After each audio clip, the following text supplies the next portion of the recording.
Hey everybody, welcome back to Tech Tip Tuesday with your host, Kat Milner, the Chief Tech Ninja of Simplify Your Tech.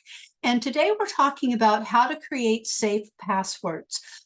Over the last 5 years, I've done a lot of classes with seniors on how to be more comfortable with digital technology and confident in the online world. And one of the things that has always been the biggest draw is online security, specifically how to create safe passwords. So today we're just going to talk a little bit about that.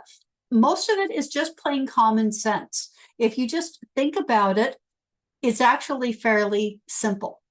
So the first step in creating a safe password, which is your first best line of defense against hackers, is to create something that's going to be hard for them or impossible to figure out. So the first thing is, don't use information that is easy to find out. Things like your full name, your date of birth, the street that you live on, the kind of car that you drive, that kind of thing. Just your dog's name, your kid's name, your grandkid's name. Stay away from all of that. Don't use runs like A, B, C, D, E, F, or 1, 2, 3, 4, or even QWERTY. And if you don't know what that is, look at your computer keyboard, and the first top line of text is QWERTY. So don't use things that are really easy to figure out like that. That is just common sense. Stay away from it, especially any self-identifying information like your date of birth.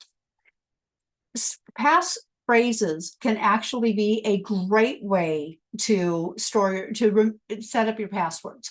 So things like yellow dog, 69, blue chair.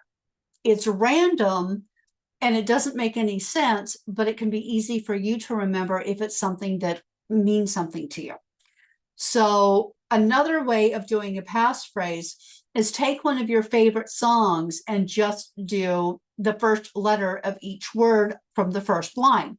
So for example, if you remember that song by the Rolling Stones, You Can't Always Get What You Want, YCAGWYW, and then 69 for the year that it came out. It seems relatively random, and then just throw in some capitalizations and maybe an exclamation point or an asterisk or something, and you have a really great password because it seems random, but it's really easy for you to remember. You might have to sing it when you type it, but I can live with that. Another thing is to not use the same password for every account. I know this seems obvious, but you would be amazed at how many people do it. And I know how much of a pain in the butt it is to have a different password for every account. But honestly, think about it. If somebody was able to hack into one of your accounts and you use the same password, you might as well just give them the keys to your kingdom. Okay, so a different password for every account. A lot of people ask me about storing passwords and using password managers, things like LastPass or Keepable. Or if you go to the blog link in this video, the description of the video, I actually have a list of some different ones that you can look at and try. All of them do basically the same thing. They keep all of your passwords in one place, so you only have to log into that, and then they'll fill in the password. So you only have to remember one. But they all also have different services, so you're going to want to look at them and do your research to decide which one's going to work best for you. Writing down your passwords is not the end of the world. It's absolutely okay to do that. I personally have a little address book, old school address book, that I write the website, the username, the password, and then I keep it in a secure location in my office where my husband knows where to find it in case anything ever happens to me, but nobody else would really think to look in that place for that type of document.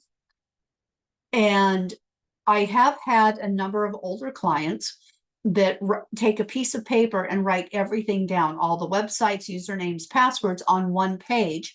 Again, not a huge drama if you do that, but then they put it in the same bag where they keep their tablet or laptop. So I will say that if you do that, at least keep it in a separate place from the device. Otherwise, there's no point in having passwords because you've just given them the keys to the kingdom if that bag ever gets stolen. So that's really all there is to it, to creating a safe password. Make it something that's not usual, like the street where you live, the car there you drive, your grandkids' names. Don't make it something that is easily guessed. Put in random capitalizations. So like, for example, my dog's name is Oliver, and if I were using his name as a password, I capitalize the O because that's normal, but I might also capitalize the V and the R, which is not grammatically normal and makes it 100 times more secure to have capitalization where it wouldn't normally happen grammatically. Throw in some numbers. Oh yeah, and don't use common substitutions. Like if you're writing the word house, don't substitute an O, 0 for the O. Don't write things like the number 4 ever. Those are really common substitutions that can be guessed extremely easily. So if you're going to do it, have some common sense about it and make it complicated. If you have any questions about that, by all means, feel free to reach out to me. I'm always happy to have a conversation, and I look forward to seeing you next time.